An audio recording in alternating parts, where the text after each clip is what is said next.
લખતર તાલુકા પંચાયત ખાતે સંકલન સમિતિની બેઠક મળી.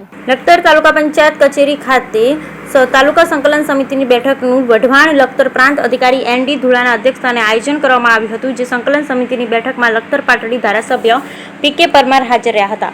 યોજાયેલ સંકલન સમિતિની બેઠકમાં ઢાકી છારદ રોડ ઉપરની ગટરને ખુલ્લી કરવા બાબતે શાળા પ્રવેશોત્સવ કાર્યક્રમ દરમિયાન મળતી ફરિયાદ મુજબ તાલુકાની શાળાના વિદ્યાર્થીઓને સ્કોલરશીપ નહીં મળી હોવાની બાબત, અણિયાળી અને વડેખણ ગામની અંદર પાણી નહીં મળતું હોવાની ફરિયાદ, વિઠ્ઠલગઢ ગામ નજીક સ્ટેટ હાઈવે ઉપર સ્પીડ બ્રેકર મૂકવા પંચાયત વિસ્તારમાં ખુલ્લી ગટરોના ઢાંકણા નાખવાની કામગીરી કરાવી, સાથોસાથ સ્ટ્રીટ લાઇટોના ખુલ્લા કનેક્શનની યોગ્ય કામગીરી કરાવી, પીજીવીસીએલના લટકતા વાયરનું યોગ્ય કામકાજ કરવું, લખતર શહેરની અંદર અનેક વિસ્તારમાં વોલ્ટેજ વધઘટ થતા પ્રશ્નને યોગ્ય નિકાલ કરવો, ચોમાસા દરમિયાન તાલુકાની અંદર મચ્છરજન્ય અને પાણીજન્ય રોગચાળો વકરે નહીં તેના માટે કાળજી રાખવા સૂચનો આપ્યા હતા.